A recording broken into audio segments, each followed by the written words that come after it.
Back over there, I just heard one woman say to another, "Where's my bread at? I will cry." I think this crisis is perfect to have things like that happen, so that people know that your brand of bread is way less important than the fact that we have bread, and we have full aisles everywhere around where I am anyway.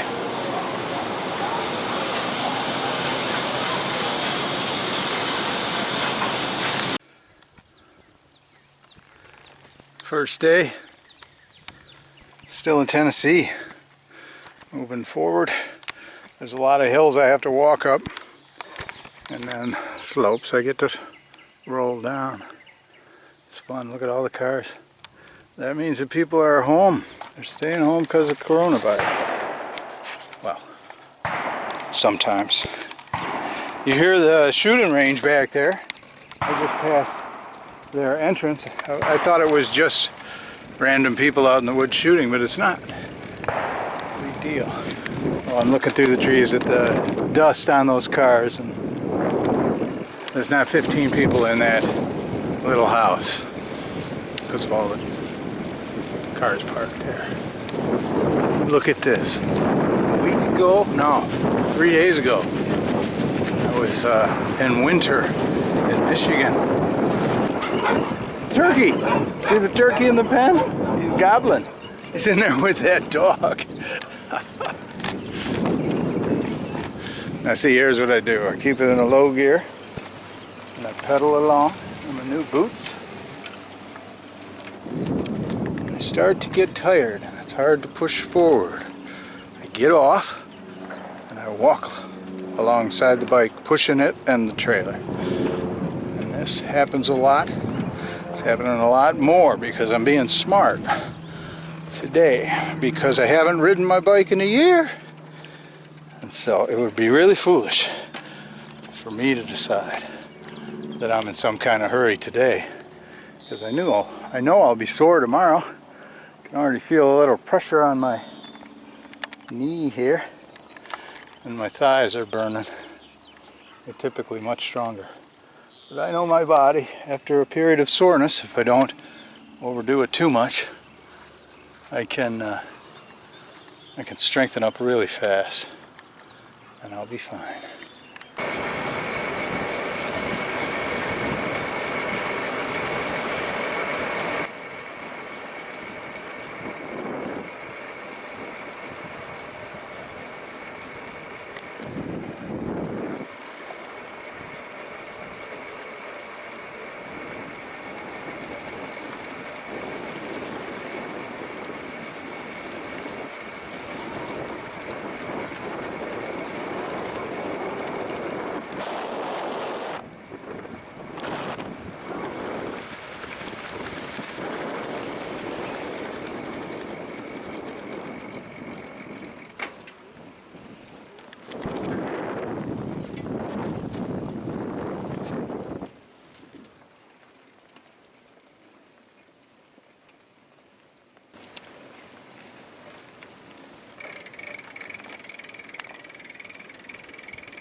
I earned a break. Very nice downhill.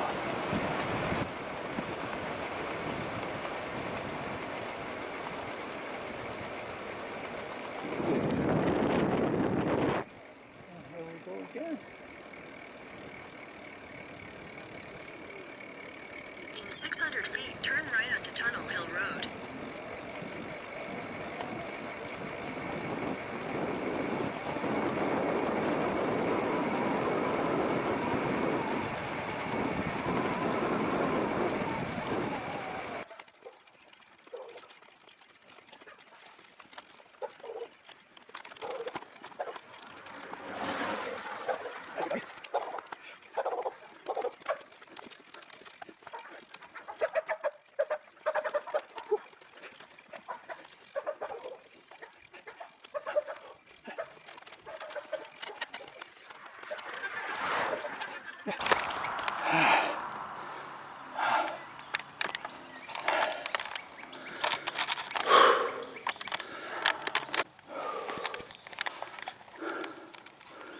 Always something new to see when you're traveling. Never seen a sign like that. But I've seen a lot of hills like that. Up we go. Come on, Doug.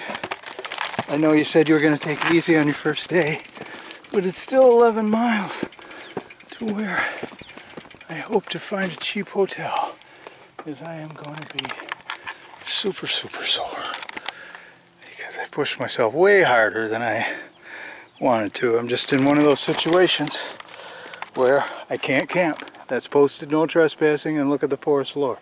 It's not level and it's not anything with little trees. And over there, everybody see me, they're all home, enjoying their time off work, I hope. Alright, so this is what the routine is. And I'm already back on my first day to the push it up the hill routine. There's no chance of pedaling with all this weight.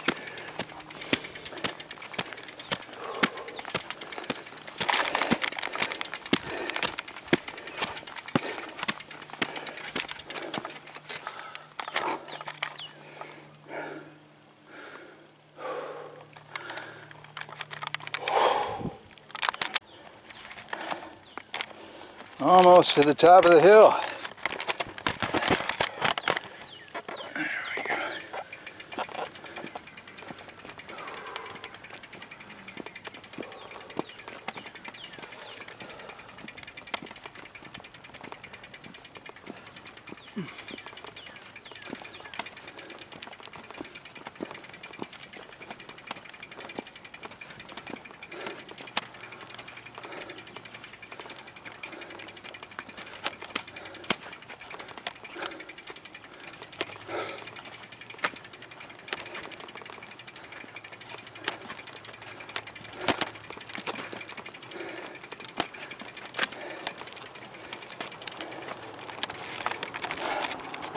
There's the view they promised.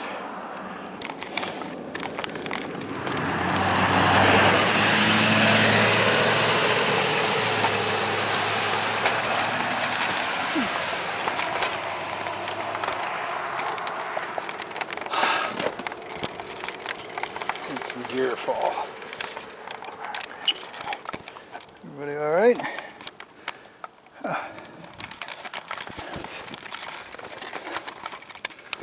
So there's 11 miles of this, and I have to find a place to camp. I cannot do 11 miles of this. I'm too fatigued right now. And my sunburn. It's 70 degrees. I left the trip in Chattanooga last year, and even then it was cold, icy rain.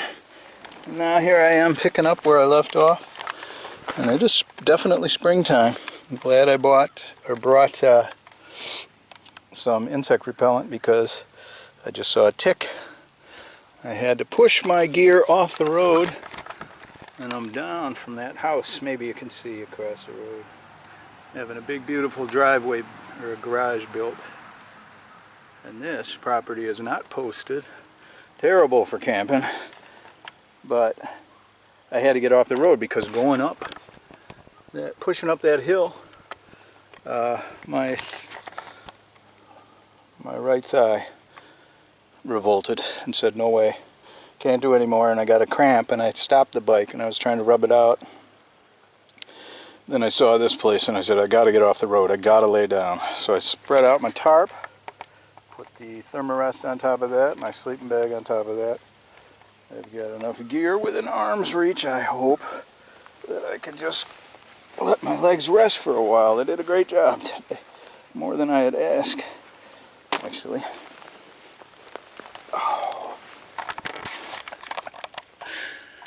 My body hardly ever revolts. I am very happy with the strength I have, especially for my age. And this is one of the times I know the strength will increase. This happened when I began my last trip, minus the snowstorms and ice storms. But I remember it was about a week or two into it where I really felt my strength developing coming back from when I was a younger man and could do anything. And now I'm a wiser man. And I protect myself.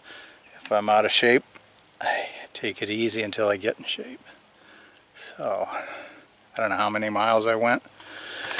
I would say it's probably about 15. There were a lot of small dips in the road, as you saw. And I had to push up a lot of steep hills. But I expected that. Tomorrow will be a good day too.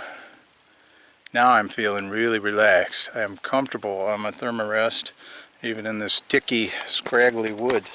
I believe Candy Creek is right down there. And when I get my strength back, right before dark, I'm going to walk there and see if it rains. It's not supposed to, but if it does, I'm gonna quickly just fold this over, unless it's a driving rain. And then I might attempt in a little tiny clearing out there to put up my tent, but it's just not level enough. It'd be really hard. I have slept in a driving rain in my sleeping bag with just a tarp this size over me, and I lived through it. So I'm going to live through this. I'll be sore tomorrow, maybe a little crispy. Life goes on. I expected a little bumps at the beginning, and then it's going to be so much better than being in Ohio and Kentucky and Tennessee, where the wind is howling and the snow is flying. This is better. This is better. Look at that blue sky. We got about 2 more hours of daylight. That's fine. I'm going to use it to relax. I'm pretty snugged in. Had a tough day, but I'm happy. I'll tell you about some of the things that happened. I was going up hills. It was 70 degrees. It was springtime, beautiful. Lots of hills, lots and lots of hills. And I haven't ridden my bike in a year, and so my butt was sore, my legs were sore. Pushing along, you can see I got a sunburn. And I was so out of shape. Well, actually, I performed pretty well until my legs would not do anymore, and I started to get cramps in my thighs. My knee was acting up, and it was 11 miles to where I was going to get a hotel and just lay there tomorrow, because I'm 62 years old and I have pushed myself way too far, way too hard. And with the coronavirus, I don't want to compromise my immune system. And so it was just a tough day. I was coming up the hill and I couldn't push anymore. My leg was cramping bad. So I just pushed off the woods into this pretty unlevel, rough terrain. I hung up my shirt. I broke all the little branches out of my way. I appreciated my wonderful life. And one of the things that happened was I had 2 38-ounce bottles of water today. Pushing up these hills out in the boonies, I was just chugging water, sweating like a racehorse. And so I didn't have any way to replace the water, because I went to Walmart and found that hoarders had bought every water purification device. And I'm not going to drink out of a stream without purifying the water. There's this thing called Giardia, which will really screw you up, and it does. A whole bunch of backpackers all the time, because they're like, oh, I'm out in the boonies, I'll just stick my head in the stream and guzzle the water. That'd be great. But it exposes you to this, because animals, any mammal can carry that, and there's mammals everywhere you might want to hike. So I just have to follow that rule, and so that meant that I ran out of water. And because of the cramps, I had to pull off the road. And you see where I'm camped, and it's pretty rough and it's not level. The other thing was the the hoarders had bought every camping stove. And so mine had broken at the end of the last trip. I thought, well, I can rig it with some nylon zip ties, but it's not safe. Let me just, when I restart the trip, I'll get a new stove. So I restart the trip, go to get a new stove, and coronavirus. And so there's no stove. So I have no way to cook the meat that I bought, hoping to have a feast. So I bought some shaved, what do you call it? Shaved ribeye, as if you could make a cheesesteak. Then I got some hamburger buns for 98 cents at Walmart. I love Walmart.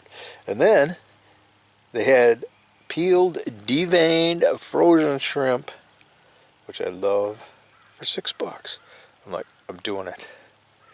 And then I got out here with the cramp and the emergency stealth camp. And I had no stove to cook the meat. And I had no, I mean, it's not dark yet. I could build a fire if I wanted to. But I was so hungry and so tired that I had this bag of shrimp and it had thawed out, and I'm just like, I'm eating it. And I put it on hamburger buns with some cheese and just chowed down. I had a great dinner even though I had no stove. The problem is, I have this plastic, because I don't want glass bottles. They're heavy and they could break. So I saw this thing in Walmart and I said, I'm getting one of those. Got it. And then I had no water. And I was dehydrated. So I drank half that thing and it hit me like a rock. So Dougie will sleep well tonight.